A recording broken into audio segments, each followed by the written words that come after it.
Bueno, muy bien. Estamos con la última sincrónica del primer cuatrimestre de Filosofía y Educación, tercero C de Matemática. Vamos a comenzar con la exposición de Garay, que le tocó el texto, el primer texto de Adorno, ¿verdad? Sí, el texto de Adorno, Muy que bien, te escuchamos. sinceramente, profe, me resultó muy difícil el texto. Eh, lo leí, pero no lo entendí, vi el video que hizo usted, bueno, ahí más o menos, y después empecé a buscar por internet, porque la verdad que es un texto bastante complicado. Pero bueno, espero que me salga bien. Bueno, el texto de Adorno está dividido en dos partes. La primera es la sociedad. La primera parte habla, hace una crítica sobre la sociedad y discute ay, no me salen los nombres, con varios escritores, ¿se puede decir, profe? Bueno, que pretenden explicar la sociedad desde lo natural de lo humano, desde lo más evolutivo. Y quiere llegar a quiere llegar a una visión más crítica de la sociedad y la presenta como un proceso dinámico. Eh, o sea, como un individuo que no esté aislado, que sea un individuo que, que se vaya formando con las relaciones sociales. Bueno, porque se supone que los individuos se van construyendo a partir de esas relaciones que se van adaptando, a lo que se van adaptando, perdón. Y bueno, dice Adorno que esta sociedad, la que se va adaptando, es una sociedad de burguesa, ¿sí? Dice que es un modelo, que no es completamente racional, no es racional, que no es, que es funcional, no es racional, porque dice que cada uno ocupa un lugar determinado, o sea, una posición, y se conforma con eso, se conforma, pero la realidad es que dice que la sociedad pasa por conflictos y antagonismo, que después, bueno, quería que me explique un poquito más cómo se definía mejor el antagonismo. Y, y no forma lo individual, o sea, dice que atraviesa lo social y no forma lo individual como piensa Adorno que debería de ser. Eh, pero bueno, ¿cómo se llama? Que a veces como que hay un conflicto dentro de ese margen, pero es como que se calman cuando hay como una recompensa. A él lo llama como un sueldo de, ¿cómo se llama? Como una suba de sueldo, es como lo que pasa ahora, vamos a suponerlo.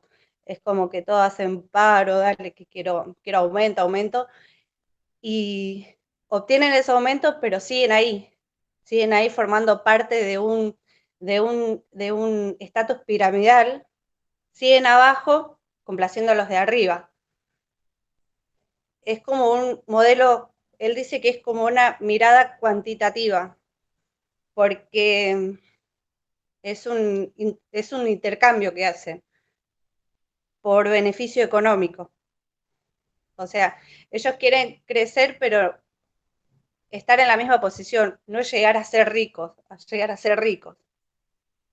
Define a la sociedad como un cliente, como un consumidor, como que todo rige por dinero, por dinero.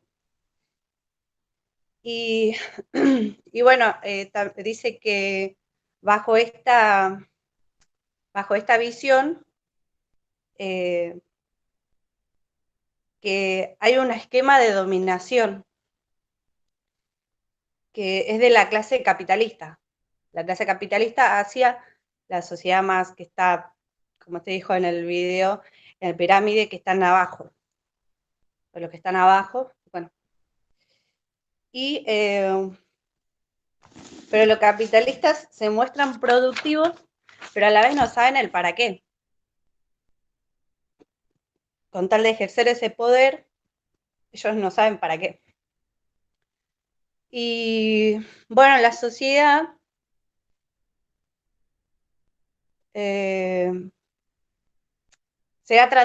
va tratando de hacer un equilibrio entre esos problemas y ese, ¿cómo lo puedo decir? Ese como que les complacen al decir, bueno, les subo el salario, pero manténganse ahí. Y bueno, ¿cómo se llama? Adorno dice que él no está de acuerdo con ese estatus piramidal, porque los que están felices son personas, o sea, son muy pocas cantidades, son los que están nada más arriba. Los que están abajo son los que se adaptaron a ese modelo que la burguesía les implantó. Entonces él dice, no, es una adaptación que tienen ellos, no es algo que ellos quieren, es una adaptación. Es como un premio consuelo que le dan. Y bueno, después, a ver, bueno, surge la educación. La educación surge en ese sentido como para, para igualar la condición de vida, supuestamente. Pero bueno, dice que en realidad no es así, que a no todos les llega. Y, a ver, esta diferenciación dice que marca una desigualdad abismal, que genera un conflicto. Bueno, y hace ¿cómo se llama?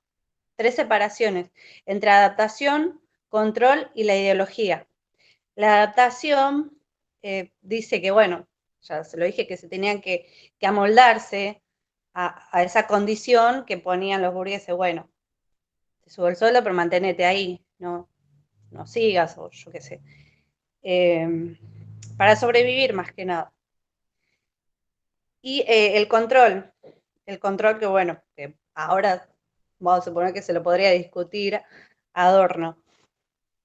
Pero bueno, es como que el control lo describe como una marca cibernética, que ven en la televisión, por ejemplo, cómo los ricos disfrutan su riqueza, como en las telenovelas, creo que ese ejemplo lo puso usted, en las telenovelas las mucamas se casan con un rico.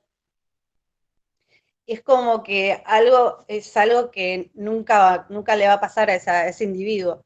Es como conformate con lo que ves, pero no te va a pasar. Y la última, que es la ideología, que lo toma como un consumidor pasivo, que lo define como un consumidor pasivo, es como que lo que te dan, lo aceptás, y ya está. Y bueno, y la segunda parte, que es la teoría de la pseudocultura, que me costó bastante también entenderlo, pero hago como un resumen, un síntesis, que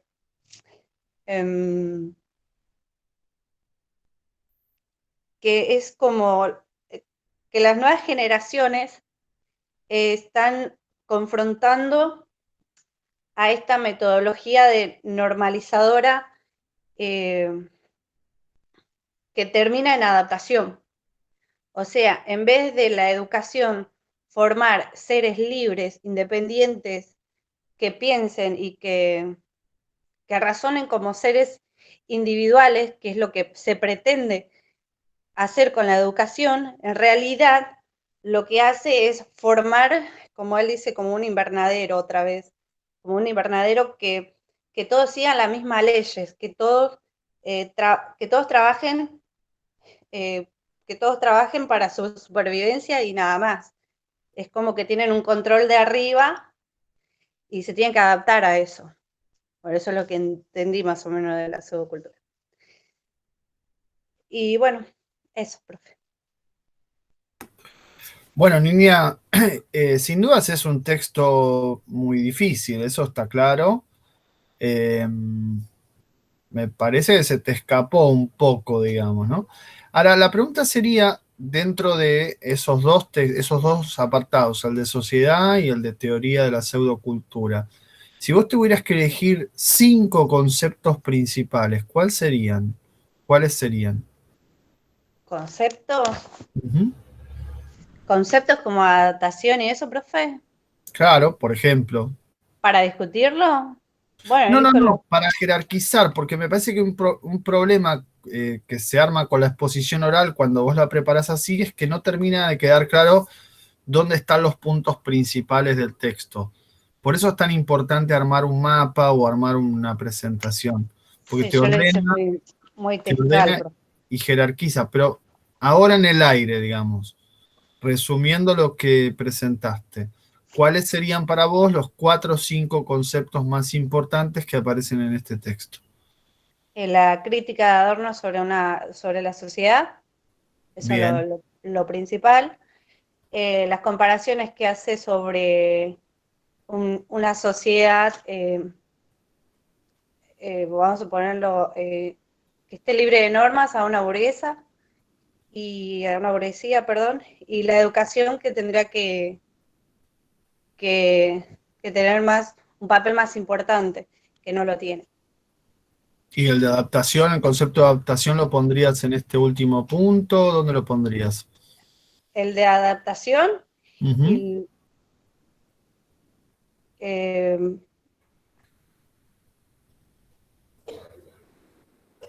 sería como un síntesis, profe, decir, bueno, ¿por qué me tendría que adaptar yo a esto? Lo tomaría así. ¿Por qué adaptarme? Por qué conformarme con esto y no ir más allá? Bien, o sea, sería un concepto social también, no solo educativo, digamos. Claro, Sería social, cultural. sí. Bueno, hasta ahí. Qué bárbaro, la super síntesis. ¿Y qué duda tenías con respecto a la palabra antagonismo? Antagonismo, porque me costó entender el concepto. ¿Eh? Y encima lo marqué en toda la fotocopia y lo busqué en internet y es como que no terminé de entender el concepto específico de ¿Qué fue lo que antagonismo. entendiste? Vamos Eh, a jugar a a la Google. socrática. Como una contraria. Entendí como una contraria. Como una contraria. Estoy que lo googleé, profe. Encima cerré la pantalla. Pero a ver, el googlear no te salva la vida. Googlear te puede llevar a la marea infinita de algo que no Bueno, terminas de entender. eso es lo que me pasó, profe. Pero lo presentamos en la primera clase ese concepto, con Chantal Mouffe, antagonismo, contraposición, y la Contra, propuesta de ella de agonismo. una oposición o rivalidad entre personas. Sí, o entre clases o sectores sociales. Bueno, Cuando sí. decíamos desde la primera clase que la noción de conflicto es organizadora de lo social, ¿sí? Que la visión pospolítica trata de hacer de cuenta como que nos llevamos todos bien, todos los sectores sociales bien, cuando en realidad hay intereses que son contrapuestos, que son antagónicos, que están enfrentados. Ese es el punto. Y eso lo decíamos desde la primera clase. No estamos, la filosofía, la política y la pedagogía no son terrenos de un consenso absoluto, de una verdad consolidada, sino todo lo contrario, son terrenos en disputa, donde hay interpretaciones, donde hay concepciones de mundo, donde hay distintas visiones y sobre todo donde hay una visión dominante de la clase dominante que intenta imponerse como si fuera la verdadera, lo que no quiere decir que lo sea, sino que intenta. Profesor, perdón, eso no es por la instauración del capitalismo, porque cada uno tenía sus propios intereses, derivados de la propia cultura marxista. Y esos intereses son antagónicos, son contradictorios. Y lo que muestra Adorno justamente es cómo este mismo sistema busca neutralizar. El ejemplo que la compañera insistió varias veces es lo que él llama la paz salarial, ¿no? Es decir, buscar la manera de amenguar, soslayar, suavizar el conflicto para hacer de cuenta que no está. Ese es el juego. Claro, calmando a la parte proletariada, Ujú. dándole tipo un aumento de sueldo, entonces los callaban y como que estaba todo ok. Claro, sí, sí. Claro, vamos a suponer lo que pasa ahora. Bueno, ponele. ¿Qué suponemos? Diga, diga. Y, y nada, ahora hacen, ¿cómo se llama? Hacen paro para que le aumente el sueldo y una vez que se aumenta el sueldo, eso, bueno, se termina el problema, pero en realidad el problema sigue. O sea, en ese sentido, decía yo. Sí, hay una visión de Adorno de la sociedad burguesa, es una sociedad que reprime, ¿no? Entonces hay como un impulso ahí que está siempre tratando de ser contenido, pero está. Y si hay un impulso, el conflicto sigue. La sociedad no es armónica, eso quedó, creo que por lo menos esa idea queda muy clara en Adorno. Sí, Sí, la diferencia con la época de ahora es que ahora ya no es la clase alta contra la clase baja, sino que mismo los conflictos se dan dentro de la misma clase baja, entre las personas de la misma clase baja. Claro, y ahí es donde hay que afinar la cuestión de los medios, la cuestión de la sociedad de control, la cuestión del consumismo, porque eso son distintas maneras de permear, de hacer que el conflicto, en vez de venir de arriba abajo, digamos así, empiece a jugar horizontalmente entre pares. Por eso es interesante el punto ahí, cómo se va desparramando el antagonismo. Sobre todo porque, en definitiva, lo que se logra es no ver dónde está el problema. Cuando uno no No ir termina, a la raíz, claro, solucionarlo como poniendo paños fríos para que se solucione el conflicto del momento, pero no yendo a solucionar la raíz del problema. claro, tal cual. Y además, naturalizando un orden de cosas esencialmente que injusto, que es siempre de concentración de riqueza cada vez más en unas pocas manos. Ese es el punto. No Vamos solo entonces hablar, a los no solo tabúes. hablar de un texto, sino que el texto se relaciona con la sociedad de hoy. Dale. Bueno, me sigo yo, así que bueno, voy a presentar acá mi...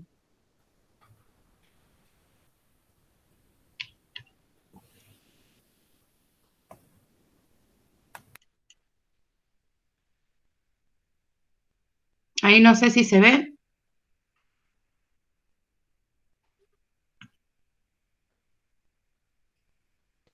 no, María. Ay, sí.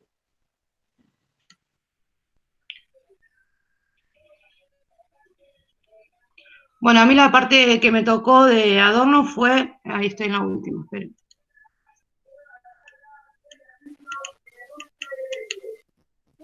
Ahí. La parte de los tabúes relativos a la profesión de enseñar.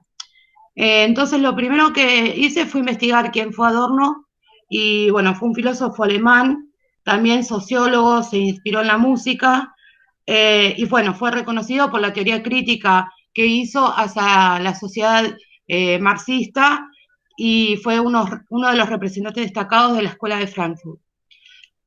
Lo primero que hice fue investigar cuál era la definición de la palabra tabú, ¿no? Porque tabú es como que es algo que no habla, de lo que no se nombra, pero bueno, lo que hice fue buscar en el Google qué significaba. Y significa la prohibición de hacer o decir algo determinado, impuesta por ciertos respetos o perjuicios de carácter social o psicológico. Cuando Adorno hace referencia a ello en el texto, lo hace diciendo que son representaciones inconscientes o preconscientes de los candidatos a la docencia, pero también de los demás, sobre todo de los propios alumnos, los cuales condenan a esta profesión algo así como una inhibición psíquica que la expone a dificultades de la que muy rara vez se tiene una idea clara, como que el mismo profesor hace una inhibición del, del concepto de docente. Después, lo que fui sacando fue ciertas ideas que hace en relación a la docencia y espérenme, ¿qué está pasando? No sé si se escucha. Lo que habla es la profesión del hambre, como que la docencia es tomada como un trabajo público, menospreciándolo, y como que los salarios de los docentes siempre fueron bajos y como que son personas que más allá de su, como se dice, más allá de su estudio, a veces llegan a ser universitarios, como que no se los reconoce. Es más, habla de que los maestros hacen la aclaración de que no son simples maestros de grado como para jerarquizar su profesión, pero bueno, esta no es tenida en cuenta. Después habla de un poder artificial que tienen estos docentes. ¿Por qué? Porque el poder real sería el conocimiento y para lo que se formaron estos docentes. Pero bien, el poder artificial se gana, ay, me olvidé. No es aquel que le da el conocimiento, sino lo que hace para acercarse a estos alumnos y ganar la confianza de ellos y a través de eso obtener el poder. Después habla de erotismo y infantilismo, poniéndose en ciertas situaciones como una figura de ejemplo a seguir, de ideal, particularmente reprimido desde el punto de vista erótico, cuando no un mutilado sexual, como que el docente tiene que cambiar su postura porque a veces es mal vista y a veces hasta genera burlas en la sociedad, ¿no? Después habla de que son acreedores a una jubilación, como que esta profesión solo busca eso, no busca otros aspectos, sino obtener una jubilación y jubilarse cuando sea grande, sin importar todo lo que la docencia conlleva, ¿no? Habla de la función disciplinadora, más allá de, porque obvio, estamos hablando no de la época de ahora, sino de la época cuando lo escribió Adorno, que ya habían pasado los castigos físicos y bien decía que el docente seguía siendo como una imagen corporal de un fuerte que golpea a un débil, más allá del tema de los golpes físicos, ¿no? Bueno, y esta frase que me pareció que es muy importante, que dice que no se reconoce al docente, por más que se trate de un grado universitario, como digno de reconocimiento social. Me parece que la importancia que tiene la formación docente para con los alumnos es importantísima. Entonces, me pareció muy importante extraerla. Y esto también se puede ver en los contratos que tenían que firmar los docentes para ejercer la docencia, que no podían casarse, que no podían tener actitudes fuera de la escuela de una persona normal, un montón de cuestionamientos y pautas que tenían que cumplir más allá de lo que fuera su persona, ¿no? Como que tenía que ser un modelo a seguir por el alumnado. Entonces, bueno, eso también me pareció importante de destacar. Y otra de las frases que también me pareció importante destacar, que dice, la profesión de enseñar ha pasado a ser, o sea, como que el docente ha pasado de tener una función de enseñar a ser un vendedor de conocimientos y del que se compadece toda la sociedad, como que el docente está visto como que no tiene otra oportunidad, que la única oportunidad que tiene es ser docente y bueno, soy docente, cobro mi sueldo y posteriormente me jubilo, sin todas las implicancias que conlleva ser un docente, ¿no? Toda la formación.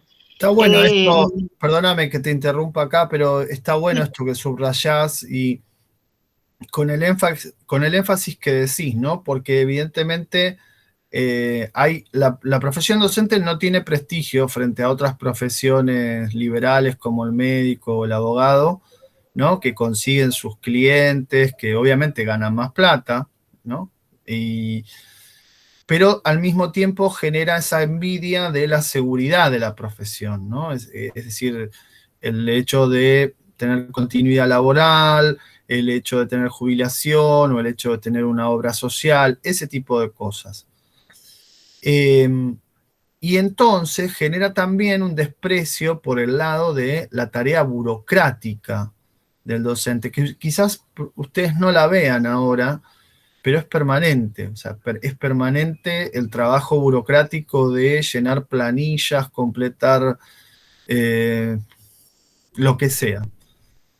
¿Sí? La burocracia no tiene ningún problema. Entonces ahí también eso genera desprecio, porque en definitiva dice, bueno, cualquiera puede llenar papeles, ¿no? O sea, no se necesita demasiada formación para llenar papeles. Sí, eso también, profe, se puede ver en el día de hoy, también eso se ve. Cuando lo iba leyendo el texto y me dice esa imagen de los padres que se ponían a dar clases en las plazas, en esta época que los docentes no podían dar presencial, y yo decía, como que representan como que cualquiera puede reemplazar al docente. Claro, exactamente. Entonces, Y esa, como esa es la que visión neoliberal jerarquizan, sobre la educación. Esa es la visión neoliberal que da a entender que cualquiera puede ser docente, ¿no? Que como cualquiera que puede... jerarquizan nuestra profesión. Como Claro, que, exactamente. Y por eso también el ataque a los sindicatos, porque los sindicatos son parte de esos derechos conquistados por los docentes. Ese es el punto. Si no hubiera sindicatos, no habría esto de lo que estamos hablando, que genera el desprecio o la envidia de otros sectores de la sociedad. sí, o la descalificación también, ¿no? Y eso se logra gracias a los sindicatos. Por eso digo, para tener cuidado dónde ponemos el foco, porque históricamente fue así. Y con este Para análisis pensar. nos damos cuenta que en realidad el problema o la bronca con los sindicatos son justamente con aquellos que logran mejores cosas para sus trabajadores. Esos son los sindicatos más demonizados. Entonces, en vez de mejorar las condiciones en los que no están tan bien, criticamos a los que consiguen cosas. Este es el problema. Sí, como Bueno, que miramos el vaso medio vacío. sí, miramos siempre para abajo. Esto lo expliqué siempre, muchas veces en clase. El sistema de dominación funciona bárbaro cuando uno no mira el problema que está arriba y cree que el problema está abajo, socialmente. Mientras pensemos así, trabajamos para el sistema de dominación. Bueno, ¿qué más? Tenés más también ahí. Bueno, sí, quedan dos. Yo puse acá como las conclusiones del autor. Si bien el autor al principio del texto dice que no va a hacer conclusiones, me parecían importantes estos puntos que marqué.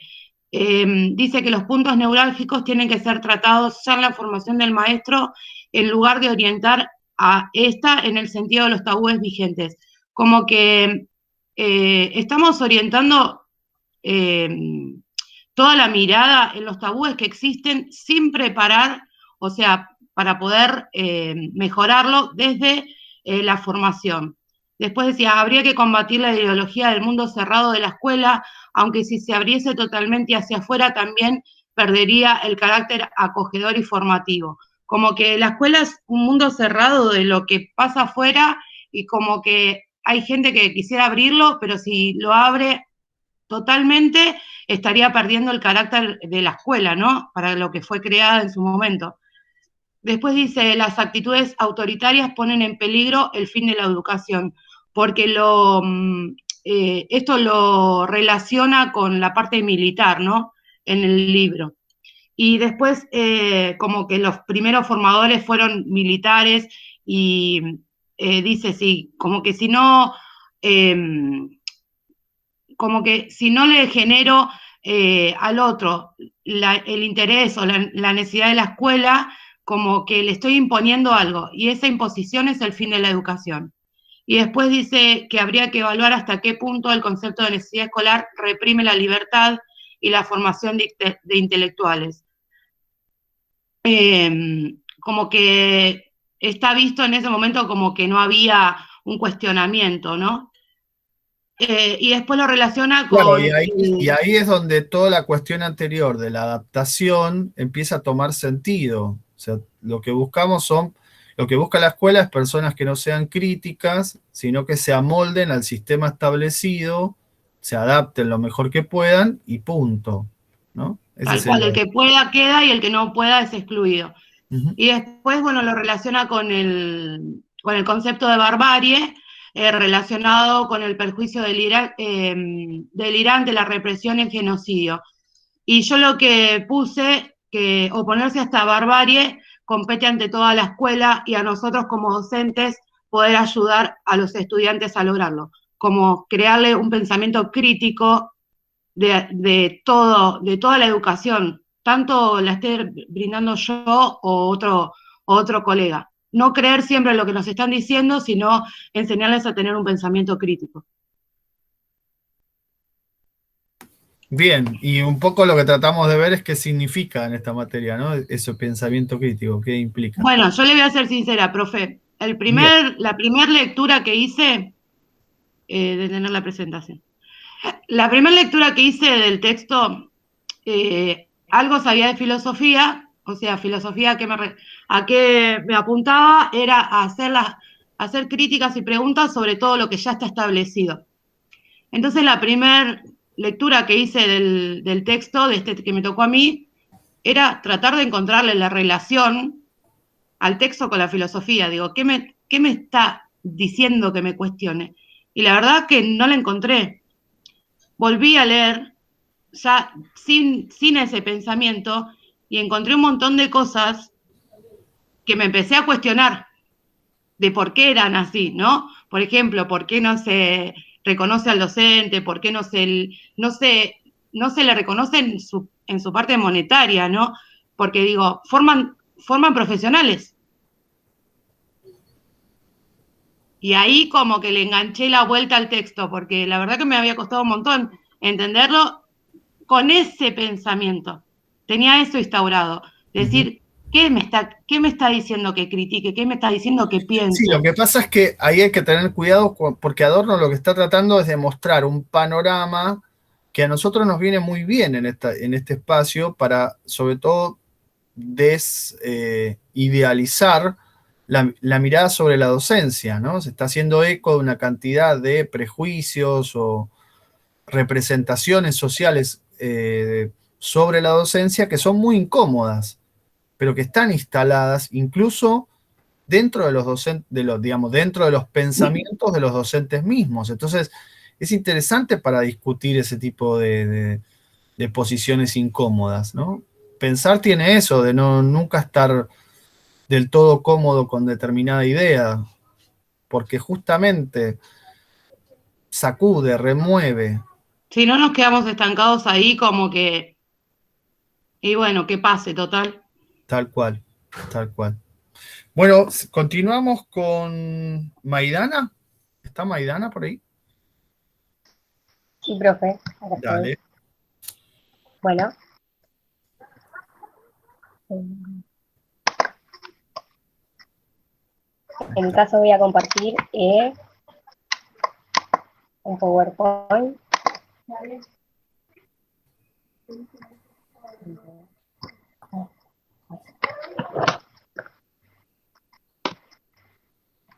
Bueno, ahora vamos a hablar sobre la condición humana. En este caso, muchos filósofos se han preguntado eh, qué es el hombre en este caso y qué nos hace humanos. Por lo tanto, hubo muchos filósofos que se preguntaban o buscaban esa característica. Por lo tanto, esta autora, Hannah Arendt, especificó más o menos, más que nada, fue la condición humana. Por lo tanto, ella tomó características y esta autora aborda, como acá bien vemos, a 3 temas particulares. Lo primero y lo principal es la vida activa, después la condición humana, y por tercero, la diferencia entre la condición humana y la naturaleza. A partir de esto, como vida activa, ella se fue, entiende por vida activa con 3 condiciones, o mejor dicho, 3 actividades de la naturaleza humana. Y acá vamos con la vida activa. Acá bien dice, esta expresión vida activa designa 3 actividades fundamentales: labor, trabajo y la acción. Cada una de ellas corresponde a una de las condiciones básicas bajo la que se ha dado al hombre la vida en la tierra. Por lo tanto, nosotros como seres humanos estamos condicionados a sobrevivir en la tierra. Por ejemplo, no sé, trabajar para nuestras necesidades y demás. Y por lo tanto vamos a trabajar con esos tres actividades fundamentales que ella narra. Una de ellas es el labor.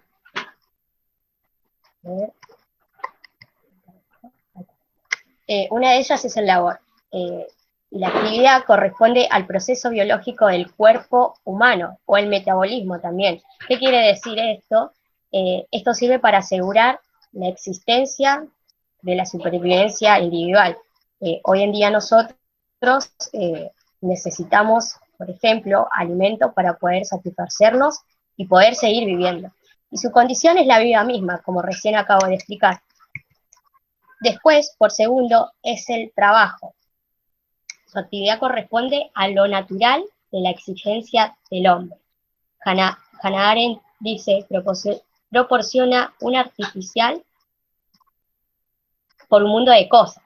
El trabajo es como una acción que hace que el hombre trabaje para sobrevivir. No estoy hablando de trabajo del día que nosotros trabajamos, sino que hablo, el ser humano hoy en día trabaja para poder satisfacer sus necesidades. Trabaja con sus propias manos. Entonces, su condición es la mundanidad, todo aquello que tiene mucho aprecio por las cosas. Y acá hablaba y dice, entre paréntesis, dice, la condición son los artificios que terminan condicionando la existencia de las personas.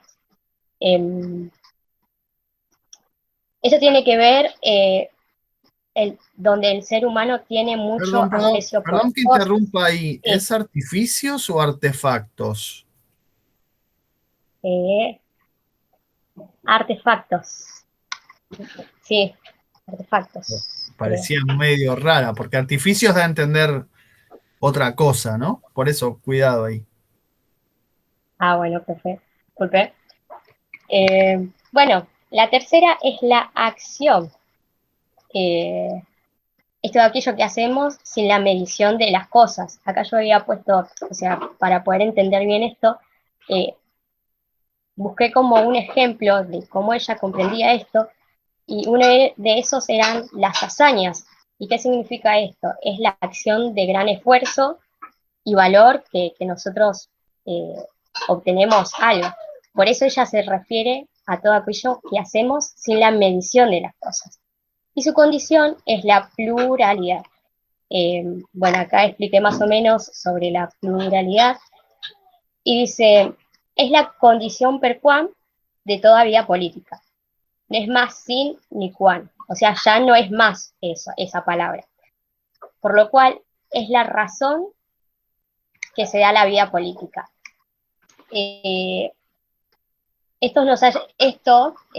La pluralidad lleva a cabo una acción hacia las personas que piensan diferentes. Y esto existe porque vivimos entre humanos, y bueno, y acá bien explica de nuevo que cada uno de nosotros somos diferentes. Y bueno, acá vamos a hablar también sobre la condición humana. Por eso tenemos diferentes, perdón que interrumpa, por eso tenemos diferentes concepciones de mundo, ¿no? Justamente es esa pluralidad. Nadie tiene la verdad, la realidad, No, hay muchas miradas sobre una misma cosa, realidad y demás. Y eso, por eso justamente hay pluralidad. Claro. Bueno. Eh, bueno, el segundo tema que ella aborda también es la condición humana. Como bien vimos, nosotros, los hombres, los seres humanos, están condicionados. Nosotros mismos estamos condicionados y eso condiciona nuestra existencia. Acá Hannah Arendt dice, los hombres son seres condicionados, ya que todas las cosas con las que entran en contacto se convierten de inmediato en una condición de su existencia.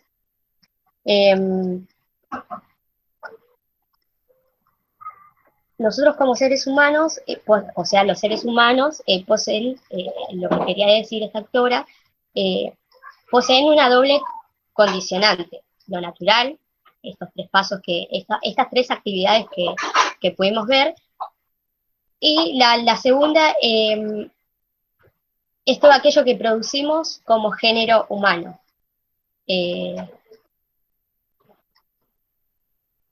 Donde nosotros podemos generar nuevas cosas y no quedarnos hasta ahí.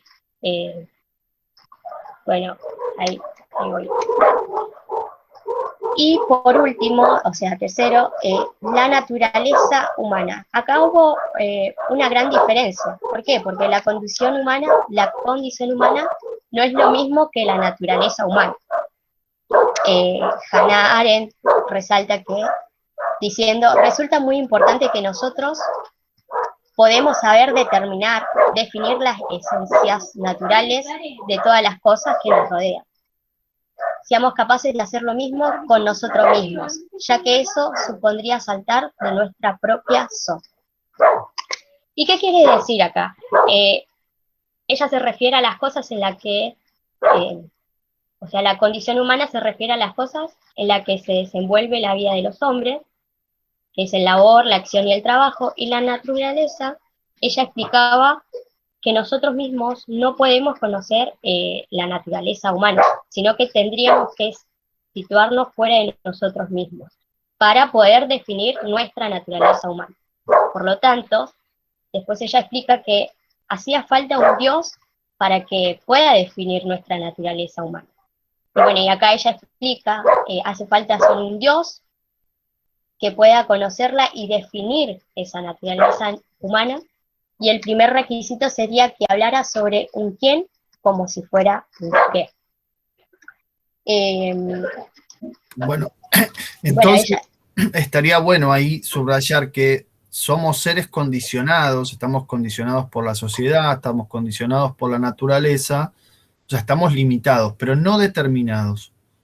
Profe, ¿te puedo Sí, hacer una pregunta? sí, En esa parte que ella puso que somos seres condicionados, es lo que yo hablaba de los docentes, que están condicionados a cumplir un montón de cosas para poder ser docentes.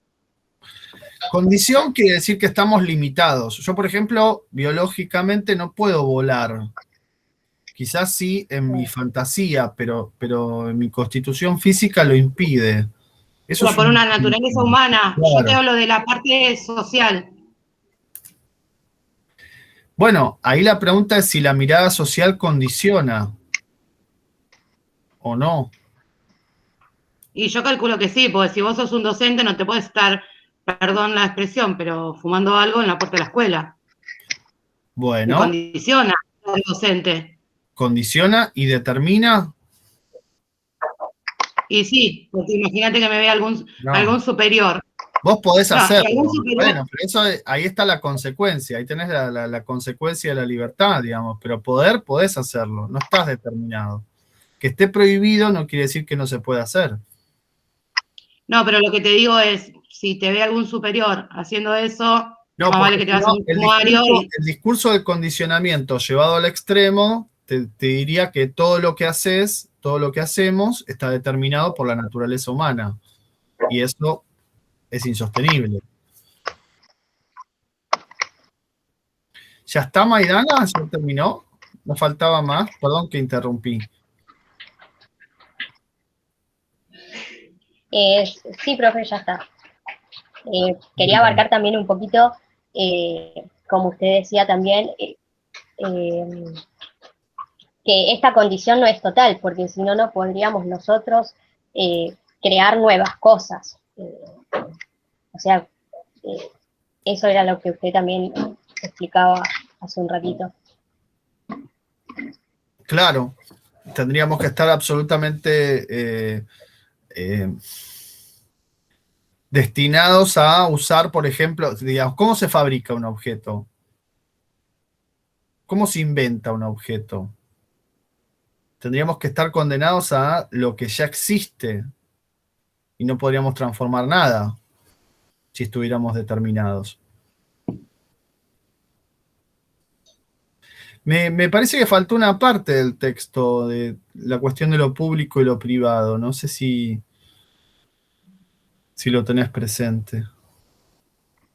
No, no lo tengo a ese, profe. Hasta ahí no sé. Pero entonces No, no. preparamos la mitad. ¿Cómo es la cosa? Una parte sí, una parte no. A ver si tengo algo.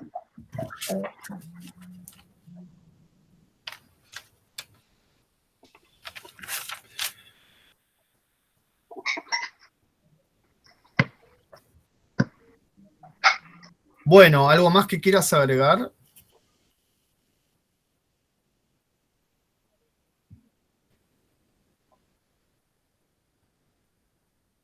Hola.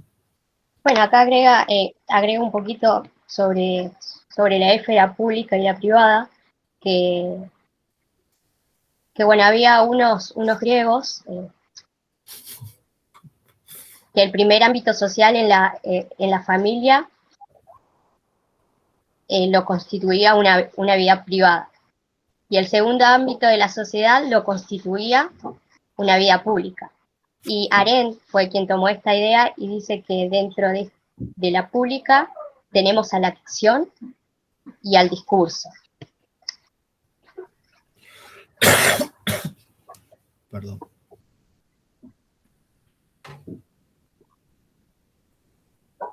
Bueno, si no hay más para agregar, pasamos a Escobar. Hola a todos, acá estoy. Dale. Hola, profe.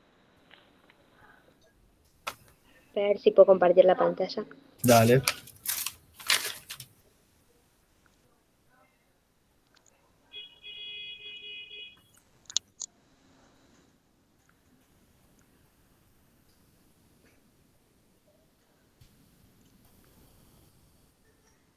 ¿Se ve ahí ahora? ¿Estás compartiendo? Sí, ahí se ve. No sé ¿Se si llega a puedes ver? agrandarlo un poquito más, ¿no? A ver, No, no, Ahí no, no, no, no, no lo agrandes, no lo agrandes. Ahí está, déjalo así. ahí, ahí está bien. Un poquito. Ahí lo achicaste mucho. Abrilo un poquito más, un poquito. Ahí, díganme ustedes. Dale, Ahí, dale un poquito más, dale un poquito más. dale. ¿Sabés qué te conviene apretar? ¿Qué cosa? Ahí A ver, podría primero. ¿Viste quedar. que está para compartir? Bueno, al lado. Sí, Es ahí como dice una no. tele chiquita. No, no, ahí no. Acá no. Está. No. El Ah, tercero. mirá, Ahí está está. espectacular ahí, ¿eh? ¿Sí? Uy, Sí, genial, sí, ahí porque está fue con el bárbaro. celu. Perfecto. Súper, Entonces, sí. bueno. Bueno, mi tema hoy, el tema es sobre la crisis en la educación. Y nada, si bien la palabra crisis ya es algo bastante complejo, ¿no? Es algo que está establecido en diferentes ámbitos. Y bueno, si bien acá el texto estamos hablando de Arendt, la filósofa, ella expresa de que estamos hablando de un poco tiempo después de la Segunda Guerra Mundial. Y bueno, entonces acá lo que plantea Arende es que una de las crisis más que surge en este tiempo es la crisis en la educación. Y bueno, Arend plantea y dice que no es un fenómeno singular solo de Estados Unidos, si bien esta es una crisis profunda de lo que Arend llama mundo moderno, ¿no? Porque es una sociedad contemporánea, es donde ya se estableció la escuela moderna. Ya establecida la escuela moderna, surge esta crisis en la educación, ¿no? Y bueno, ella, si bien es la época es la época donde ella está establecida, nos puede contar acerca de lo que ella considera así. Y bueno, y nos expresa que la palabra crisis también significa oportunidad, porque Arendt decía que de la crisis podemos sacar algo nuevo, y es enfatizar básicamente sobre la natalidad, que ahí aparece, que sería romper con lo naturalizado. La natalidad tiene que ver con lo nuevo, con los niños, con los recién nacidos, con los recién llegados, ¿no?, a este mundo. Y Arendt dice que se tuvieron en cuenta recién con Rousseau en el año 18, y a partir de eso, ¿no?, aparece entonces el reconocimiento de la infancia. Pero hay una crítica que aparece acá que es la que a Rousseau, si bien aparece este significado con Rousseau, es que dice que Rousseau utiliza la infancia con un fin político.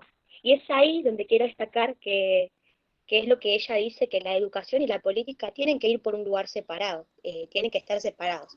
En el texto ella dice que la educación no tiene que tener un papel en la política, y enfatiza mucho en eso, porque dice que ya no se puede educar a los adultos, eh, porque ya ellos están formados, ¿no?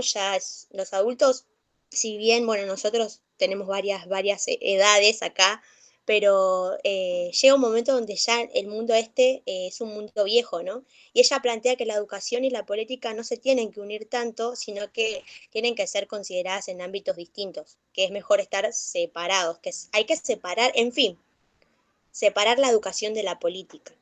En la política ya hay personas educadas, ya hay personas que tienen un aprendizaje, somos pares, y no es que hay un educador y un educando.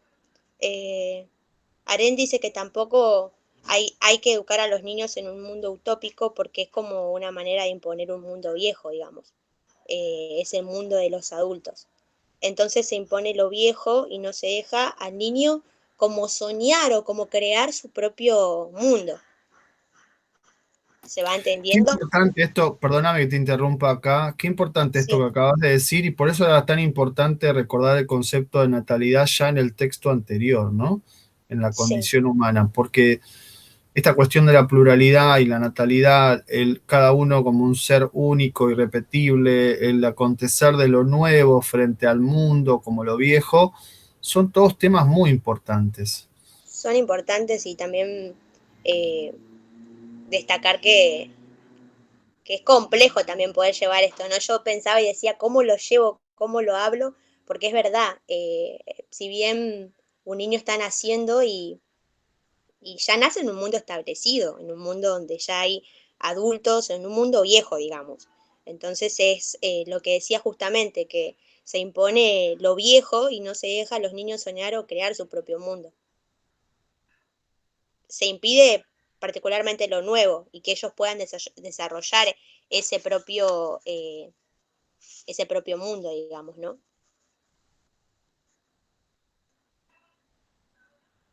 ¿Se escucha bien? Sí, sí, buenísimo. Estamos haciendo Buenísimo. silencio para que avances porque nos queda relativamente poco tiempo. Listo, avanzo. Bueno, por otro lado tenemos el concepto de igualdad, ¿no? Que bueno, en Estados Unidos la escuela era obligatoria hasta los 16 años, sabemos que esta es una particularidad, donde todos los niños debían matricularse en los institutos, eh, y dice que básicamente era una continuación de la escuela primaria, el instituto. Como faltaba la escuela secundaria, la preparación para el curso quedaba a cargo de estas propias universidades. Y hay una diferencia, este concepto de igualdad con Gran Bretaña, que marca mucho el texto eso. Dice que hay exámenes que eran muy excluyentes, donde se buscaba una meritocracia, y aparece eso, la meritocracia, que es el establecimiento claro de una oligarquía, de una aristocracia. y la igualdad en Estados Unidos quería romper con estas diferencias de clases. Bueno, Arendt remarca y dice que este concepto de igualación hace caer la autoridad del profesor. ¿Por qué? Porque se lo iguala al profesor, porque el problema básicamente acá es que con la desaparición de la autoridad, que bien acá establecido, ¿no? La desaparición de la autoridad desaparece también la jerarquía que existe entre el profesor y el alumno. Y ahí es donde se igualan las posiciones, ahí es donde se iguala y pierde esa autoridad. Entonces, quiero destacar acá los tres supuestos básicos que habla el texto y que habla Arendt, ¿no? Para explicar la crisis en la educación. Y bueno, lo primero es que el mundo infantil se volvió autónomo, lo que hablábamos recién, con una autoridad propia de su grupo. Eh, Eso de no reconocer a la infancia como una edad específica de sus etapas, con sus características, con sus formaciones, ahora con la escuela nueva, que hablábamos, que una de las compañeras hablaba recién, se la reconoce considerando como algo independiente del mundo adulto. Si bien, bueno, el ejemplo de ahora, ¿no? Vemos como en la escuela moderna el adulto no tiene ningún poder, ¿no?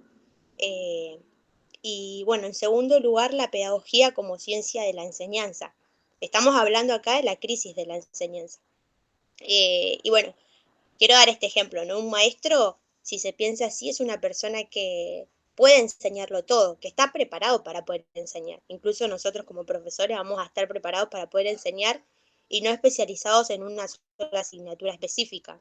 Eh, Ocurre con no poca frecuencia que apenas está una hora delante de los alumnos en cuanto a los conocimientos. Entonces significa que no solo que los alumnos están literalmente abandonados a sus posibilidades, sino también que ya no existe la fuente más legítima de la autoridad, del profesor, que sería que el profesor es una persona que se mire por donde se mire, sabe más y puede hacer más que sus alumnos. O sea, la autoridad acá es donde se pierde y yo digo, el profesor es el que lo sabe todo y no podría yo mirar de que el alumno esté igualado, ¿no?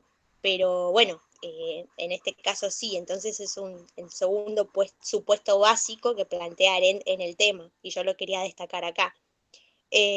Bueno, en el tercer supuesto básico se trata de un criterio por un mundo moderno, voy a correr acá, eh, que habla del saber hacer, ¿no? Eh, bueno, esta supuesta supone que solo se puede saber y comprender lo que uno mismo haya hecho, lo que ya se practicó. Hay que sustituir el saber por el hacer. La intención consciente que no era la de transmitir el conocimiento, sino también de transmitir una habilidad. Entonces eso es lo que yo quería marcar, ¿no? Los tres supuestos que habla eh, la autora en este libro. Como les decía, igual es bastante, no sé si llamar complejo si sería la palabra, pero es un texto que contiene mucho, mucho contenido y habla, si bien hablamos de la crisis, y la crisis siempre está, ¿no? En todos lados, pero bueno, estamos hablando de la educación. Y yo creo que hasta hoy también está esa crisis en la educación y bueno, ha estado en el transcurso del tiempo, pero bueno, acá la autora dice que el problema de la educación en el mundo moderno se centra en el hecho de que por su propia naturaleza no puede renunciar a la autoridad ni a la tradición, y aún así debe desarrollarse en un mundo que ya no se estructura gracias a la autoridad ni se mantiene unido gracias a la tradición. Que no solo los maestros y educadores, sino todos nosotros que vivimos en el mundo, debemos adoptar hacia ellos una actitud bien distinta de la que tenemos unos ante otros.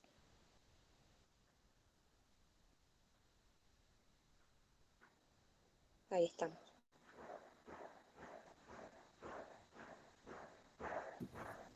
¿Cómo es este tema entonces de la crisis de la autoridad que aparece también ahí junto con la crisis del mundo moderno, ¿no? Que al final del texto.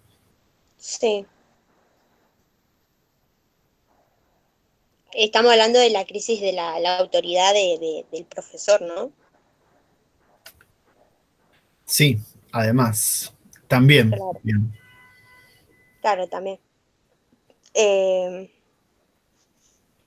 A ver, acá dice,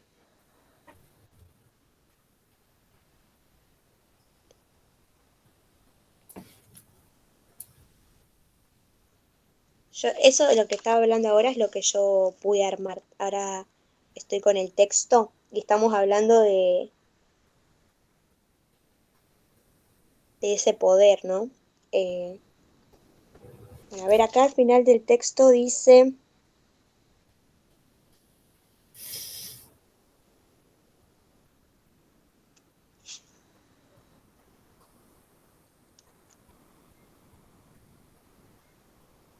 acá dice, la primera consecuencia de esto sería una clara comprensión de que el objetivo de la escuela ha de enseñar a los niños cómo es el mundo y no instruirlos en el arte de vivir.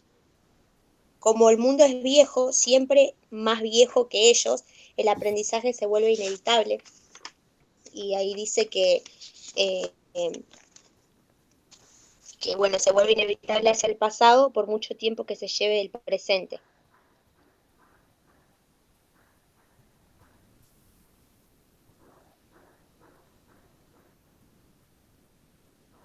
¿Y cómo sería eso?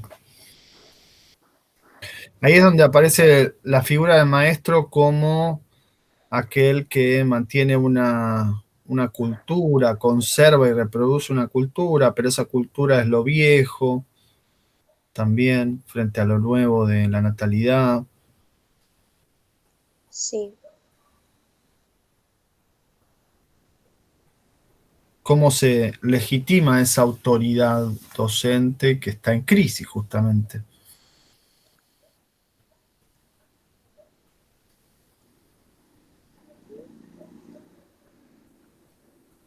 Ahí está. Eh,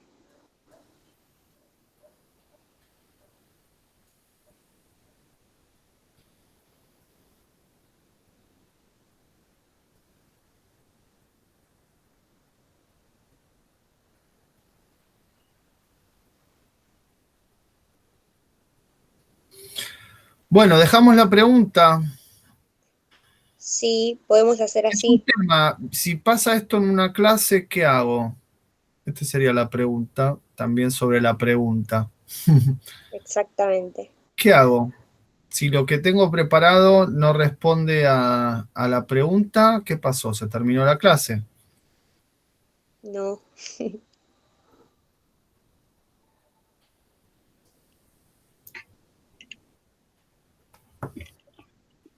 Me voy No, les corriendo. digo que soy una persona humana, que no lo puedo saber todo y que la próxima se la contesto. Bueno, pero algo hay que decir. Bien, está bien, eso puede ser, pero algo hay que decir. Ahí me ayudó mi compañera. ¿Cuál era la pregunta, profe? No, ya está, ya nos pasamos de tiempo. Vamos a dejarle tiempo a Walati, que queda para la última exposición. La pregunta era acerca de cómo se legitima la autoridad docente en base a esta cuestión de la tradición, de la reproducción de una cultura del pasado frente a lo nuevo y cómo también se conserva eso nuevo y se conserva el mundo pasado. Pero lo dejamos como pregunta. Bueno, Mi Walati, compañera quiere que yo dale, piense así te tiene más tiempo. dale, Ajá. dale. Vamos a ver si puedo entonces presentar. A ver. Tengo abierto en Google Drive. A ver.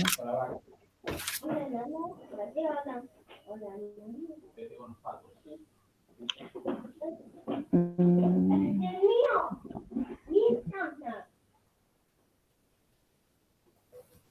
a ver.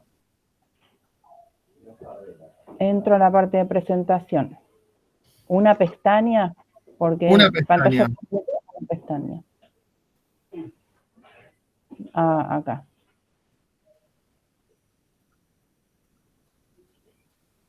Avísenme si se está viendo.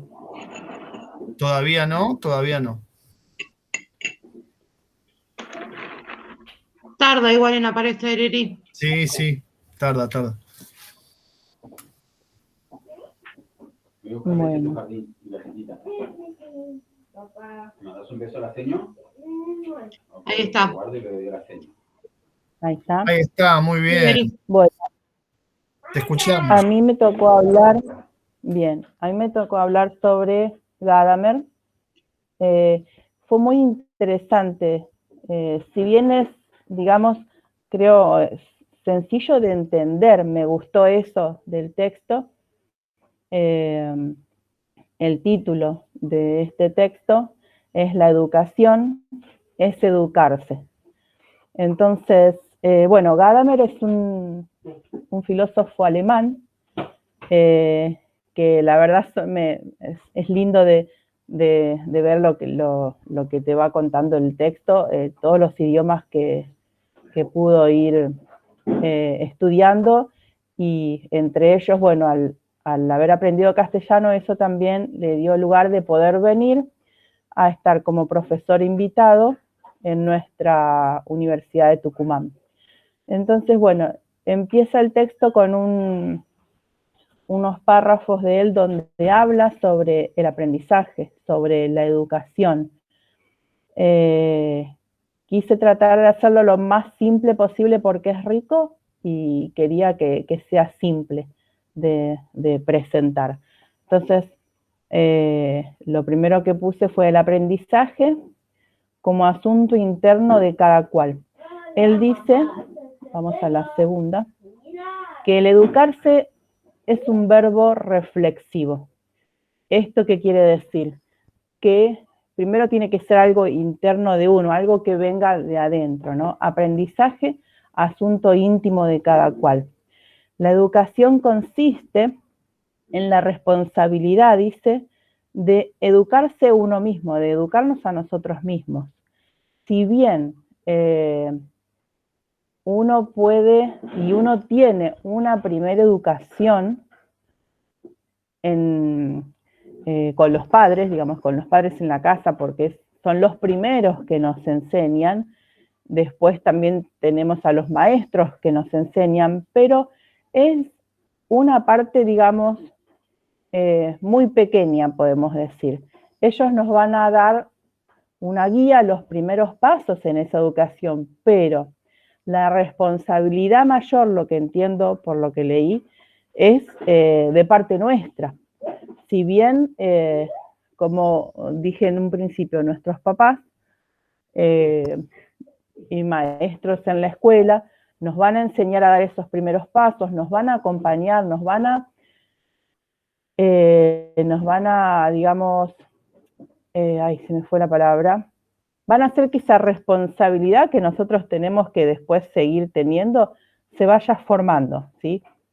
Porque de chicos uno necesita que otro lo guíe a uno. Pero después, a medida que, bueno, que uno va creciendo, ese aprendizaje, ese deseo de educarse, o sea, de saber más, tiene que nacer del interior de uno. No es solo porque el otro me dice tenés que aprender esto, no. O sea, hay una educación, algo que si bien vamos a aprender porque se comparte, ¿sí? En la escuela, en el secundario, pero después es una responsabilidad que es de parte de uno. Aprendizaje, asunto íntimo de cada cual.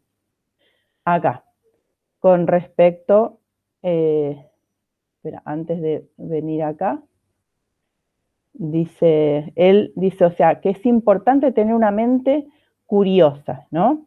Bueno, y sí, lo que tengo marcado ya lo fui diciendo.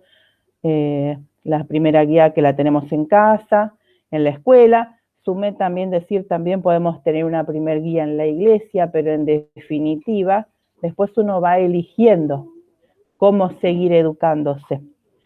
Entonces, para compensar con esto, pensé en otros autores que, digamos, podemos decir así, se complementan con lo que dice Gadamer. La educación se da con la voluntad de autoeducarse. Esa voluntad de autoeducarse, uno puede pensar, ¿y cómo tener ganas de educarse?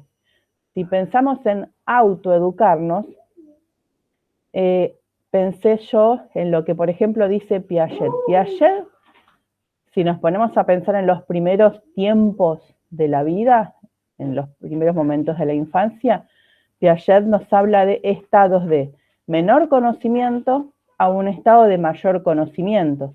Entonces, en ese proceso que pasamos de un menor conocimiento a un mayor conocimiento, sabemos que hay etapas que se van sucediendo en el desarrollo, ¿sí?, hasta llegar a la madurez de un pensamiento lógico formal, ¿sí? Y si nos ponemos a pensar en esto que nos dice Piaget, nos damos cuenta que sí, que el ser humano está hecho con esa necesidad bueno, decimos educarse, pero de enriquecerse, de saber, de adquirir más conocimiento. Es algo, algo progresivo, digamos, que tenemos que hacer que se enriquezca con el tiempo, no quedarnos con lo que aprendimos en la escuela, con lo que nos dijo un maestro, otro maestro, sino buscar enriquecer nuestra mente, buscar un desarrollo que nos haga sentir más plenos, y también así nosotros como docentes, ayudar, como varios dijeron, crear un pensamiento crítico, sí, un pensamiento reflexivo, o sea, crear una persona que no solo haga algo porque le enseñaron a hacer eso así, y como muchos vemos que, por ejemplo, en la escuela, se trata de formar a una persona que, digamos, salga directamente para poder insertarse en este mercado capitalista, ¿no? Si bien la educación todavía sigue con una estructura que pasa mucho por ese lado, pero uno tiene que, de alguna forma, hacer que los chicos puedan tener un pensamiento mucho más abierto, que no sea solo me preparo para tener un buen trabajo, te preparas para la vida. Entonces, bueno, yo quise nombrar, por ejemplo, a Piaget, también está Vygotsky, cuando nos habla de zonas de desarrollo, zona de desarrollo próximo, zona de desarrollo potencial, uno también lo puede ir pensando desde los primeros momentos donde los chicos van desarrollándose con el que está al lado, con el que puede saber un poco más que él, y entonces primero uno puede decir, bueno, primero tenés esa ayuda, esa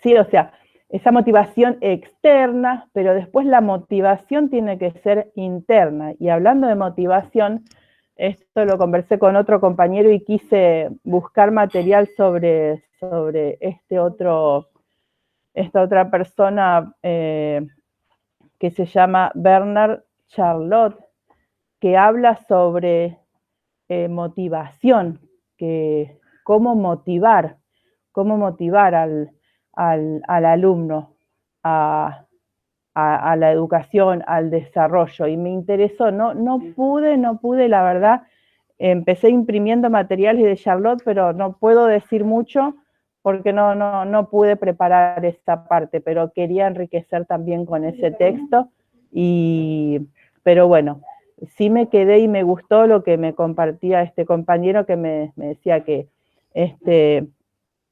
otro profesor habla sobre lo que es la motivación y cómo generar esa motivación, en particular en cada alumno. Eso es algo, digamos, un desafío bastante rico y no sencillo, porque si tenemos que poder generar una motivación en cada alumno en particular, tenemos mucho que trabajar y observar en lo que es la clase con los alumnos que nos toquen, ¿no? Pero es algo desafiante y rico y interesante, que me gustó. A ver, sí, bueno. Lo hice demasiado, me parece que corrí la maratón hablando, profe. Bueno, pero ¿podés agregar algo más? Que así cerramos. Ya estamos casi en hora. Y decir, la educación en sí es un proceso natural que cada cual acepta con cordialidad, procurando entenderse con los demás. Eso me gustó, de una parte, bueno, que